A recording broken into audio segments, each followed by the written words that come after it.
Hello दोस्तों, कैसे हैं आप सब। उम्मीद करता हूं कि आप तमाम दोस्त खैर आफियत से होंगे और मेरी दुआ है कि अल्लाह पाक आप तमाम नाजरीन को अपने हिफ्ज़ व अमान में रखे। प्यारे नाजरीन, जैसे कि आप जानते हैं कि अब रोज़ाना की बुनियाद पर आपकी खिदमत में कोई न कोई न्यू रिएक्शन वाली वीडियो लेकर हाज़िर होते हैं। ठीक इसी तरह आज भी आपकी खिदमत में डॉक्टर जाकिर नाइक की एक ऐसी वीडियो लेकर हाज़िर हुए हैं जिसे देख कर इंशाअल्लाह ताला आपको ज़रूर पसंद आएगी। इस वीडियो का मज़ीद आगाज़ करने से पहले छोटी सी गुजारिश है कि अगर आप हमारे इस चैनल पर नए हैं तो जल्द से जल्द हमारे इस चैनल को सब्सक्राइब कर लें और बेल के आइकन को लाजमी प्रेस कीजिएगा ताकि फ्यूचर में हर आने वाली वीडियो से आप बाखबर रहें। तो दोस्तों, वीडियो को शुरू करते हैं।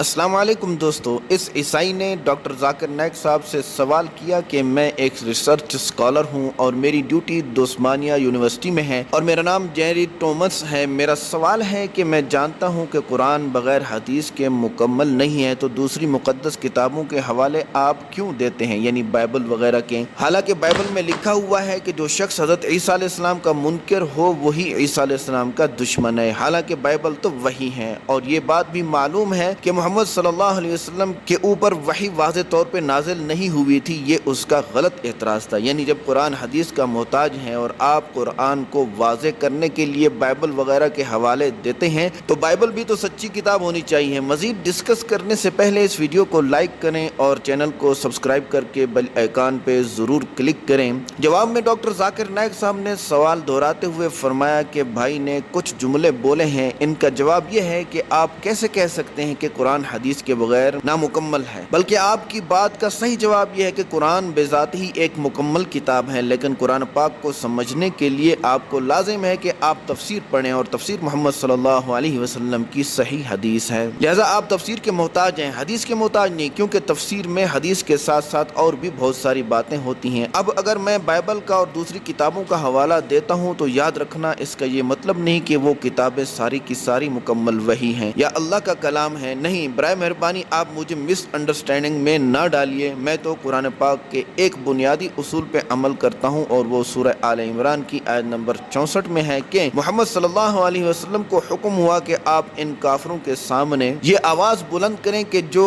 बातें हमारे तुम्हारे दरमियान बराबर हैं, जैसे अल्लाह एक है, उसकी कोई मूर्ति नहीं है, उसका कोई बेटा नहीं है, और उनको कहें कि इन्हीं बातों पे तो इत्तिफाक कर लो। दोस्तों, वीडियो के साथ जुड़े रहिए। इस ईसाई के डॉक्टर जाकिर नाइक साहब से और बहस होने वाली है। और फिर डॉक्टर जाकिर नाइक साहब ने फरमाया कि इसी तरह अल्लाह ताला ने फरमाया कि हर कौम का एक नबी ज़रूर है। इन नबियों की 4 किताबें असल हैं, तौरात, इंजील, ज़बूर और कुरान पाक। तौरात यहूदियों की किताब है और हज़रत मूसा अलैहिस्सलाम पे उतरी थी। इंजील ईसाइयों की किताब है जो कि हज़रत ईसा अलैहिस्सलाम पे उतरी थी, और ज़बूर हज़रत दाऊद अलैहिस्सलाम पे, और कुरान पाक मोहम्मद सल्लल्लाहु अलैहि वसल्लम पे, और ये सबसे आखिरी मुकम्मल वही है जो क़यामत तक के इंसानों के लिए काफ़ी है। लिहाजा कुरान से पहले जो किताबें आई वो सब की सब एक मखसूस तबका के लिए थी और एक मखसूस वक्त के लिए थी, और अल्लाह ताला ने इन किताबों को अपने असली अल्फाज के साथ महफूज रखना मुनासिब ही ना समझा, बल्कि कुरान पाक को फाइनल वही बना के उतारा। और कुरान पाक के बारे में फरमाया कि इन्ना नहनु नज़्ज़लना ज़िक्र व इन्ना लहू लहाफ़िज़ून। ये सूरह हिज्र की आयत नंबर 9 है, जिसमें अल्लाह ताला ने इरशाद फरमाया कि हमने कुरान पाक उतारा और हम ही इसकी हिफाजत करने वाले हैं। लिहाजा कुरान ज़मीन पर एक अकेली तन्हा किताब है जो कि अपनी असली हालत में मौजूद है, और इसी कुरान में अल्लाह ताला ने फरमाया कि दूसरी किताबों को बदल दिया गया है। लिहाजा ये बातें मैं नहीं कह रहा बल्कि तमाम मज़ाहिब के उलमा कह रहे हैं। जैसे कि डॉक्टर विलियम मोर, वो इस्लाम पे सबसे बड़ा एतराज़ी था ईसाई होने के बावजूद। उसने 200 साल पहले कहा था कि ज़मीन पर इस वक्त कोई ऐसी किताब नहीं जो अपने असली अल्फाज में बाकी हो सिवाय कुरान पाक के, और ये उसने 1200 साल पहले असली होने का दावा किया था, यानी 200 साल पहले उसने कहा था। हालांकि वो इस्लाम पर सबसे ज़्यादा तनकीद करने वाला था। लिहाजा कुरान के अलावा सारी किताबें बदल दी गई हैं, बल्कि इनमें तहरीफ हुई है, चाहे वो बाइबल ही क्यों ना हो। मैं इस बात पे यकीन नहीं कर सकता कि बाइबल अल्लाह का कलाम है। हम मुसलमान सिर्फ इस बात पे ईमान रखते हैं कि बाइबल वही थी जो कि हज़रत ईसा अलैहिस्सलाम पे नाजिल हुई थी, और ये जो बाइबल आपके सामने है ये एक मिक्सचर है। कुछ इसमें असली अल्फाज हैं और कुछ इसमें मिलावट किए हुए अल्फाज हैं। असली अल्फाज वो हैं जो कुरान पाक से میل کھاتے ہیں ہم ان کو مانتے ہیں اور جو میل نہیں کھاتے ہیں ان کو ہم نہیں مانتے۔ اس میں غلطیاں ہیں جو سائنس سے بالکل میل نہیں کھاتی، اور ڈاکٹر ولیم مور نے قرآن کے خلاف کتاب لکھی اور اس میں کہا کہ قرآن میں 30 غلطیاں ہیں۔ اور میں سن 2000 میں امریکہ گیا اور ہم نے اس بات پہ مناظرہ طے کیا کہ قرآن اور بائبل سائنس کی روشنی میں نے تمام اعتراضات کا جواب دیا اور میرے مخالف نے بائبل کے 38 اعتراضات کا ایک بھی جواب نہیں دیا۔ لہٰذا اگر بائبل کے اصلی کلام کو اللہ کا کلام میں نہیں کہوں گا یا حضرت عیسیٰ علیہ السلام کو نہیں مانوں گا تو میں کافر ہو جاؤں گا۔ آپ لوگ محمد صلی اللہ علیہ وسلم کو نہیں مانتے۔ عجیب بات دیکھو، میں حضرت عیسیٰ علیہ السلام کے ساتھ علیہ السلام کا لفظ ملا رہا ہوں جس کا مطلب ہے ان پر اللہ تعالیٰ کی طرف سے سلامتی ہو، اور آپ صرف عیسیٰ کہہ رہے ہو۔ لہٰذا کوئی بھی شخص اس وقت تک مسلمان ہو ہی نہیں سکتا جب تک کہ وہ حضرت عیسیٰ علیہ السلام پر ایمان نہیں لائے گا۔ ہمارا ایمان ہے کہ حضرت عیسیٰ علیہ السلام اللہ کے پیغمبر تھے، اور ہمارا ایمان ہے کہ حضرت عیسیٰ علیہ السلام معجزے سے بغیر باپ کے پیدا ہوئے۔ بہت سارے عیسائی اس بات کو بھی نہیں مانتے۔ اور ہمارا ایمان ہے کہ حضرت عیسیٰ علیہ السلام مردوں کو زندہ کیا کرتے تھے، لیکن آپ لوگ تو حضرت عیسیٰ علیہ السلام کو خدا مانتے ہو۔ کیا میں درست ہوں؟ تو بولا ہاں وہ خدا ہیں۔ یہ بات گاسپل آف جان میں لکھی ہوئی ہے۔ تو ڈاکٹر ذاکر نائک صاحب نے فرمایا کہ حوالہ دو۔ تو بولا آیت نمبر 16 میں۔ تو ڈاکٹر ذاکر نائک صاحب نے فرمایا کہ 16 نمبر آیت میں نہیں بلکہ 6 نمبر آیت میں۔ بولا ڈاکٹر ذاکر نائک صاحب مجھے آپ پڑھائیے نہیں، میرا جواب دیجیے۔ تو ڈاکٹر ذاکر نائک صاحب نے فرمایا کہ آپ کی بائبل بیگ میں ہے اور میری بائبل دماغ میں، اور یہ گاسپل آف جان کی آیت نمبر 6 ہے، 16 نہیں۔ تو خوب تالیاں بجیں۔ پھر ڈاکٹر ذاکر نائک صاحب نے فرمایا کہ بائبل کے 73 ایڈیشنز میں کہیں بھی نہیں لکھا ہوا کہ میں خدا ہوں اور میری عبادت کرو۔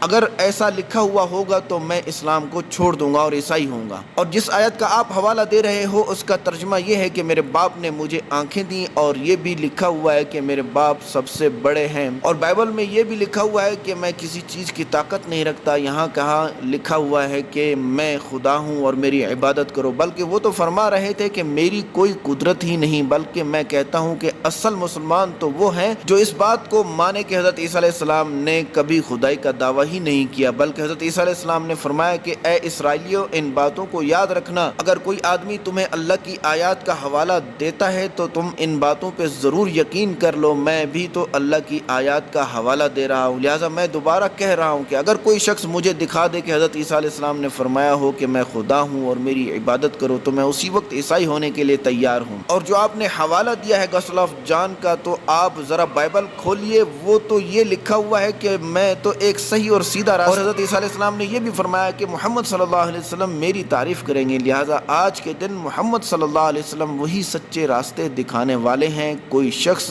محمد صلی اللہ علیہ وسلم کی تعلیمات کے بغیر اللہ تک پہنچ ہی نہیں سکتا۔ جس طرح کہ محمد صلی اللہ علیہ وسلم اپنے زمانے میں آخری نبی تھے، اسی طرح آج بھی محمد صلی اللہ علیہ وسلم ہمارے زمانے میں وہی آخری نبی ہیں، چاہے وہ امریکہ والے ہوں، چاہے وہ کینیڈا والے ہوں، چاہے وہ سعودی عرب والے ہوں، ان سب کے لیے محمد صلی اللہ علیہ وسلم ایک سچا راستہ ہے۔